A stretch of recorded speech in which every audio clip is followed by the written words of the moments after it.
This video I'm going to discuss about the friction, force of friction. It is our common experience that if we stop paddling our bicycle, it gradually slows down and ultimately it stops after traveling a certain distance. Similarly, if we roll a ball on a plain ground, it moves up to a certain distance and then stops. This happens because of the force of friction. Okay, so this is our common experience. Clear? So the force which slows down the motion of a moving body in contact with the other body is called the frictional force or the force of friction. This force always opposes the motion, or the friction is the force that opposes the relative motion between the two surfaces in contact with each other. Friction is a force of contact, and the word friction is derived from the Latin word fricere, which means to rub. Now let's discuss about the disadvantages of friction. So the first is the friction opposes motion. For example, if we roll a ball on the ground, it gradually slows down and after traveling a certain distance, it stops.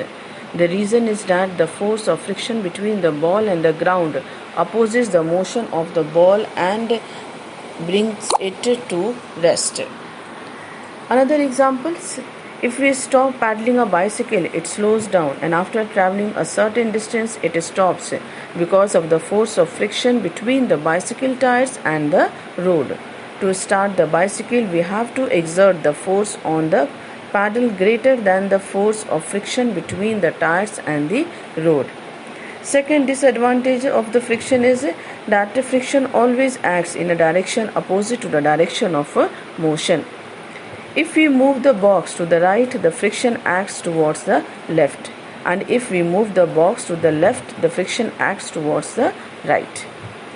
Third disadvantage is the friction produces heat. It is our common experience that if we rub our palms, they become warm. This is due to friction. Similarly, the burning of a matchstick on rubbing it on a rough surface is also due to friction. Thus, friction produces heat. Next, friction causes wear and tear. We have noticed in our daily life that the tires of bicycle and the other vehicles gradually wear out when they are continuously used due to friction between the tire and the ground. Our sole of the shoes also wear out when they are continuously used, and thus we can say that friction causes wear and tear. Now the factors affecting the force of friction. So the first one, the smoothness of the surface. The force of friction is more between the rough surfaces and less between the smooth surfaces. Next, the presence of solid, liquid or gas around the moving body means a solid, liquid or gas also exert the force of friction on a moving body. The force of friction between a solid and solid is more, it is less between a solid and a liquid, and still less between a solid and a gas. Now the third factor is the weight of the moving body on the surface. Greater the weight of the moving body on a surface, more is the force of friction on the body by the surface. Now let's discuss about the kinds of friction. So friction is of three kinds. First, static friction, second, sliding friction, and third, rolling friction. So let's start static friction. If the force of friction on the object increases and the body does not move, then the net force on the object is zero and the force of friction acting on the object is called static friction. Clear? Next is the sliding friction. When the body begins to slide on a surface, the force exerted by the surface on the object is called the sliding friction. The sliding friction is less than the static friction. Now the third is the rolling friction. When an object rolls over a surface, the force which opposes the rolling motion of the object is called the rolling friction. It is less than the sliding friction. For example, ball bearings are used in ceiling fan and bicycle. Then the static friction is greater than the sliding friction, and sliding friction is greater than the rolling friction. Means very less force is applied when rolling friction is there.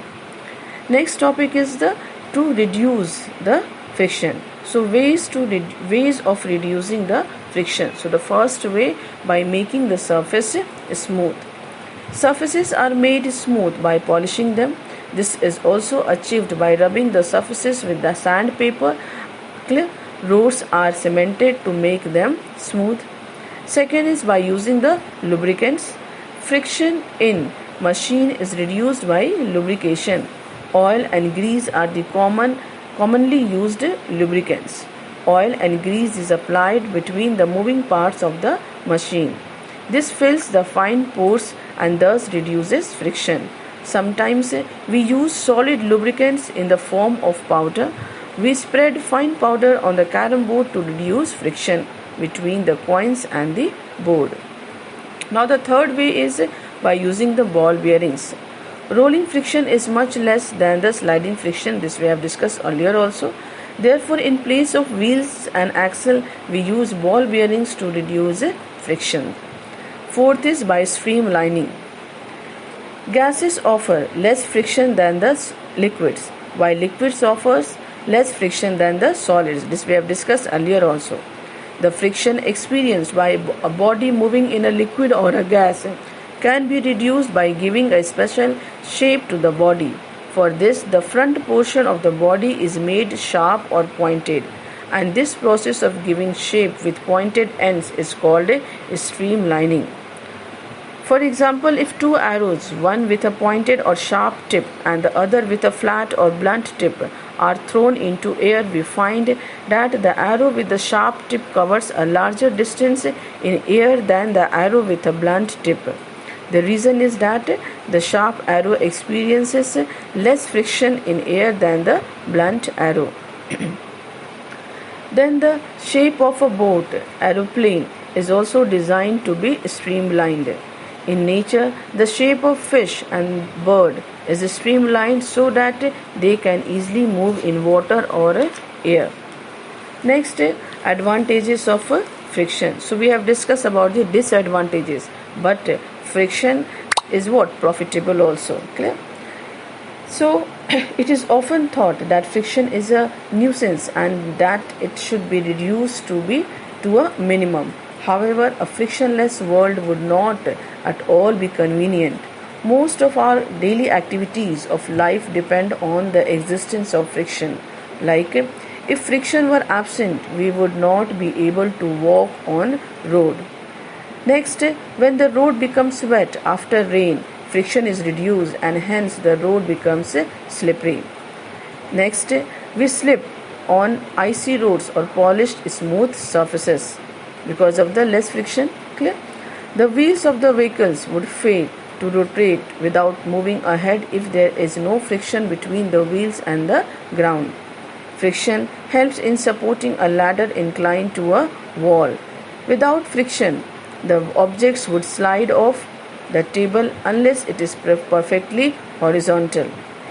It would be difficult to sit on a chair without friction or brush our teeth using a toothbrush. Then brakes in a vehicle work because of the friction between the brake lining and the drum of the wheel. Friction is necessary to burn a matchstick. It is due to friction that we can write on a board by a chalk. So these are some common examples that show that friction is necessary for our daily activities.